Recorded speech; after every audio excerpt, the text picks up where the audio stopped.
నిజాయితీకి నిలువెత్తు పేరైన జగన్మోహన్ రెడ్డి గారి ఆధ్వర్యంలో నడుస్తున్న రాష్ట్ర ప్రభుత్వం వారి బాధనే వర్ణనాతీతం. చాలా బాధపడుతూ ఉన్నారు. ఆయన అందరు ఇబ్బంది పెట్టేస్తున్నట్టు, ఆయన ఒక అర్జునుడిలాగా, మేమందరం కౌరవుల్లాగా,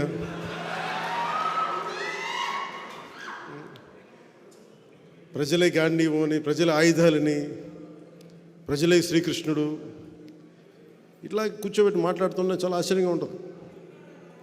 అర్జునుడు ద్రౌపదిని కౌరవులు నిండు సభలో అవమానం చేశారు. నిండు సభలో కౌరవులు.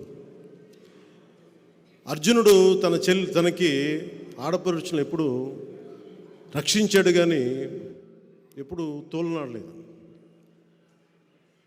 జగన్ అర్జునుడిగా పోల్చుకోవడం చాలా హాస్యాస్పదంగా ఉంటుంది. నాకు సొంత చెల్లెల్ని షర్మిల గారిని అత్యంత నీచంగా మాట్లాడుతూ ఉంటే ఎంకరేజ్ చేసే వ్యక్తి అతను అర్జునుడితో పోల్చుకుంటున్నాడు.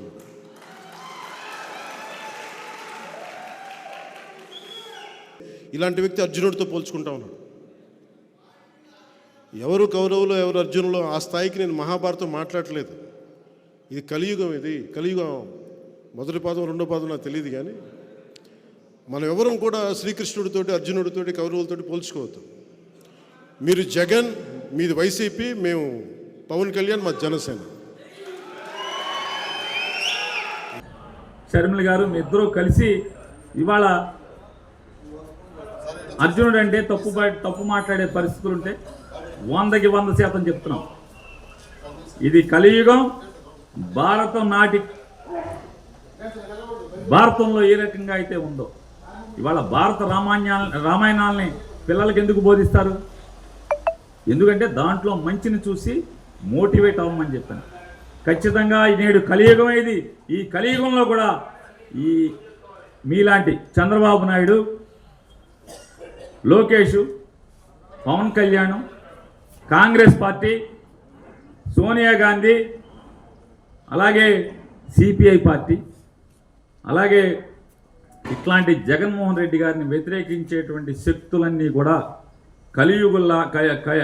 కౌరవుల్లాగా ఇవాళ కలియుగ కౌరవుల్లాగా జగన్మోహన్ రెడ్డి గారి మీద దాడి చేస్తుండే 100కి 100% ఇది పెత్తందారులకి పేదలకి మధ్య జరగబోతున్నటువంటి ఈ కలియుగ యుద్ధంలో 100కి 100% మీరు ఒప్పుకున్నా ఒప్పుకోకపోయినా జగన్మోహన్ రెడ్డి గారి అర్జునుడి పాత్రే, ఈ రాష్ట్ర ప్రజలది, వైఎస్ఆర్ కాంగ్రెస్ పార్టీ కార్యకర్తలది, వారిది శ్రీకృష్ణుడి పాత్రే అని చెప్పని మరొకసారి మీకు చెప్తున్నాను.